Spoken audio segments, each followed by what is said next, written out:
Hey, what's up guys? My name is Thomas Frank, and as you might know if you've been watching my channel for any length of time, I make a lot of videos on productivity and on how to work better. And in this video, I want to share the best book that I read this year for my own productivity and the one that taught me the most important lessons that I applied to my work. Now, given the nature of my work, is that book Principles by Ray Dalio? No. Is it Ultra Learning? No again. Is it some big long book by Robert Greene with tons of annoying red text in the margins? No.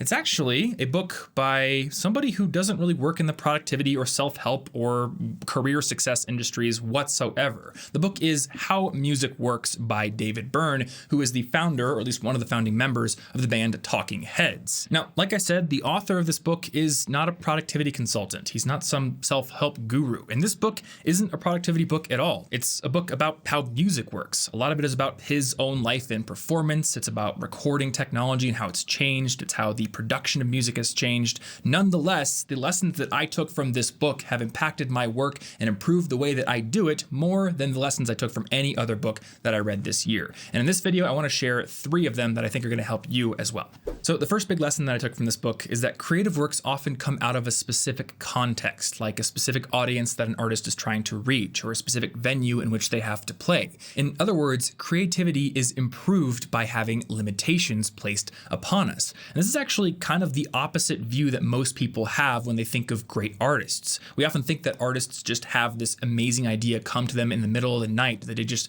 have some sort of genius that the rest of us don't have. The book puts it this way: the accepted narrative suggests that a classical composer gets a strange look in his or her eye and begins furiously scribbling a fully realized composition that couldn't exist in any other form, or that the rock and roll singer is driven by desire and demons and outbursts this amazing, perfectly shaped song that had to be 3 minutes and 12 seconds, nothing more, nothing less. And this view is actually the complete opposite from the truth, that we either unconsciously or consciously make things that fit into predetermined contexts or formats. Some examples could include the audience, their current tastes, their demographics. The venue could be outside, could be a cathedral, a sports arena, headphones in your ears, or it could be the medium, say a vinyl disc that only holds so much information. To hone in on one specific example, cathedral music often stays within the same key throughout the entire duration of a piece and utilizes long, haunting notes. And the reason for this, as Robert Jourdain points out in his book Music, the Brain, and Ecstasy, is that some cathedrals have reverberation times of up to 7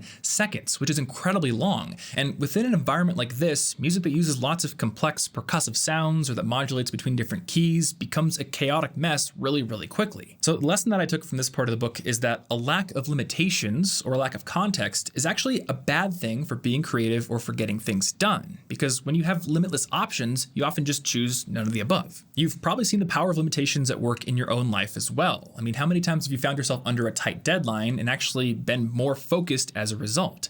So one thing that I've been trying to do recently is to give myself some sometimes arbitrary limitations when I take on a project. For example, my 1-hour morning routine video that I published about a month ago, and which was one of the more successful videos on my channel recently, had some rules in place before I ever touched a camera. Number 1, the video could be no more than 7 minutes long, and number 2, during the part where I explained the routine, I had to do it off camera as a voiceover narration, which is something that I had never done before. So these limitations actually helped me to generate better ideas than I would have without them, because once I had boundaries, they gave me a small area of focus in which I could be creative. Lesson number 2 had to do with the value of building up anticipation before doing something big or surprising. And this lesson comes from the part of the book where he was talking about his life as a performer, specifically when he was putting together the stage production for the album Stop Making Sense, which was actually very well received.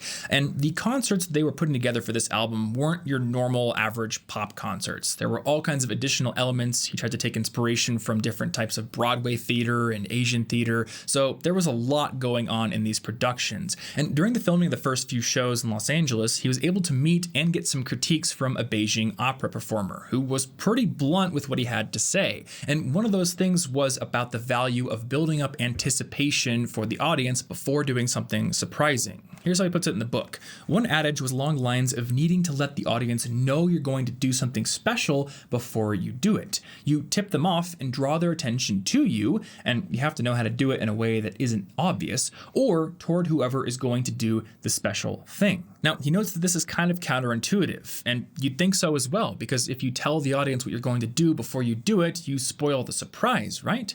Well, no. If you do it correctly, you actually draw their attention to the surprise, because if you don't do it, then half your audience is just not paying attention and they're going to miss it. And in the book, Byrne notes that this is a rule that doesn't just apply to stage performances or to musical performances. He notes that stand-up comedians probably have very similar rules for getting the audience ready for a punchline. And you can probably think of several other applications. This is why drum rolls happen in circuses, why movie trailers now have teaser trailers, like trailers for trailers, and why pop songs have pre-choruses that build things up for the main chorus. Now, this is a lesson that I haven't seen in any other productivity book that I've read in the past, yet I could immediately see how it would help me do my work better. Yes, I don't get up on stages, I don't do musical performances, but as a YouTuber, as a writer, as somebody who creates media and shares things with the world, I can see the value of using hype, using anticipation to get my audience ready for what I'm going to do. If I don't do that, like he says, I'm probably going to surprise people to the point where they're just going to miss it